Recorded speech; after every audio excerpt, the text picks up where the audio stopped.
We all love a good bubble bath and a scented candle, yes please. But here's the thing, if all that me time isn't actually helping you feel more connected, it might be time to look a little deeper. Our next guest says self-care is great, but self-love is where the real magic happens. Human connection expert Barb Betts is the author of The Relationship Advantage: Unlock the Life-Changing Power of Human Connection. Barb, it's good to have you. Thanks for joining us today. I am so happy to be here. Thank you for having me. Yes, of course. Okay, so self-care is everywhere right now. I mean, I hear it all the time and it's even become commercialized, but you're making a distinction between self-care and self-love. So what's the real difference? Right? You talked about self-care is bubble baths, getting our nails done, taking care of ourselves, or what we think is taking care of ourselves. Where I reframe this conversation is that self-love is about loving the most important relationship you will ever have, the one you have with yourself. And in my opinion, it's the one we neglect the most.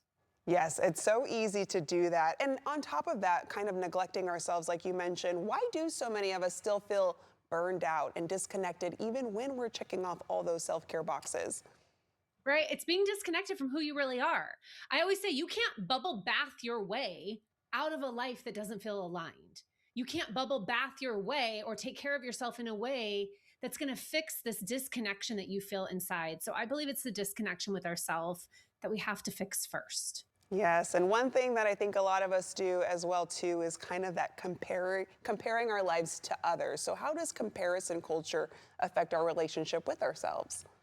Oh, comparison. We're all guilty of it, Yeah. right? We're all guilty of this. And there's a famous saying, comparison's the thief of joy.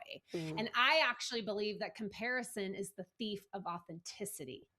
And the second we're comparing ourselves to someone else, we're stealing our own authenticity away, which is why I like to teach people that instead of comparing yourself to someone else, turn that comparison into curiosity. Because there's something about them that you admire and that you value. And Yeah. how can you use that version of them to inspire you to pull that authenticity out of yourself? Oh, okay. So, Barb, for someone watching who's stuck in that self doubt, they're kind of aware of it. What's one step they can take today to start kind of shifting that? Yeah, the biggest thing I think is we have to stop hiding who we really are. Right? When we hide who we are, we limit who we can become. So Mm. it's at first identifying who you really are inside, and then it's reframing authenticity. We get authenticity wrong. We think authenticity is about doing something or being somebody. That's why the statement, just be yourself, doesn't work for me. And so, the number one thing I want you to do is view authenticity as not doing anything, but undoing everything that isn't you.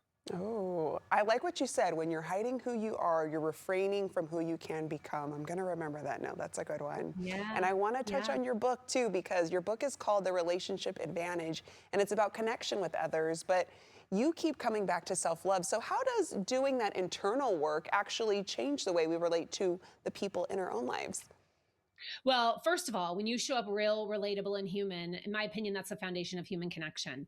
And so when you go first, then you build these real, transparent human relationships with others. And then when we build these effective relationships with others, it leads to all these impacts in our life. It changes sales, it changes leadership, it changes community.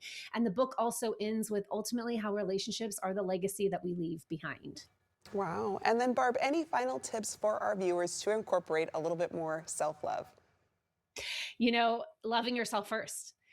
When you truly love who you are and choose to show up as them in the world, that's when you're going to change not only your life, but the others around you.